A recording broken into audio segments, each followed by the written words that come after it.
आज की कहानी का शीर्षक है क्रोध।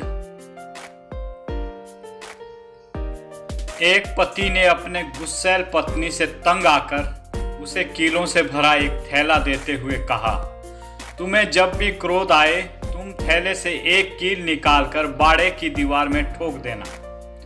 पत्नी को अगले दिन जैसे ही क्रोध आया उसने एक कील थैले से निकाली और बाड़े की दीवार पर ठोक दी। यह प्रक्रिया वह लगातार करती रही। धीरे धीरे उसकी समझ में आने लगा कि कील ठोकने की व्यर्थ मेहनत करने से अच्छा तो अपने क्रोध पर नियंत्रण करना है, और क्रमशः कील ठोकने की उसकी संख्या कम होती गई। एक दिन ऐसा भी आया जब पत्नी ने दिन में एक भी कील बाड़े की दीवार में नहीं ठोकी। उसने खुशी खुशी यह बात अपने पति को बताई। वे बहुत प्रसन्न हुए और कहा, जिस दिन तुम्हें लगे कि तुम एक बार भी क्रोधित नहीं हुई, ठोकी हुई कीलों में से एक कील निकाल लेना। पत्नी ऐसा ही करने लगी, और एक दिन ऐसा भी आया जब बाड़े की दीवार में एक कील भी नहीं बची। उसने खुशी खुशी यह बात भी अपने पति को बताई। पति अपने पत्नी को बाड़े में लेकर गया और कीलों के छेद दिखाते हुए पूछा, क्या तुम ये छेद भर सकती हो? पत्नी ने कहा, नहीं जी।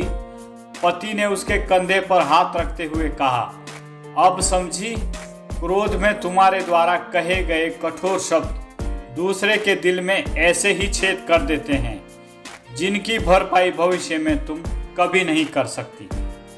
प्रिय श्रोताओं, इस कहानी से हमें प्रेरणा मिलती है कि जब कभी भी आपको क्रोध आए तो एक बार अपने अंतःकरण से विचार अवश्य करिएगा कि कहीं आप भी किसी के दिल में कील ठोकने तो नहीं जा रहे हैं। क्रोध आता भले ही थोड़ी देर के लिए है, लेकिन उसके दुष्प्रभाव दूरगामी सिद्ध होते हैं। इसलिए जब भी बोलें मीठा बोलें। संत कवि कबीरदास जी ने ठीक ही कहा है, ऐसी वाणी बोलिए मन का आपा खोए, औरन को शीतल करे आपहु शीतल होए।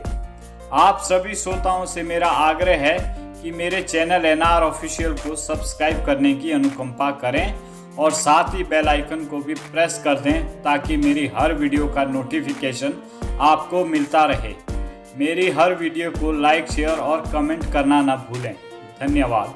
आप सभी को मेरा कोटि कोटि नमन।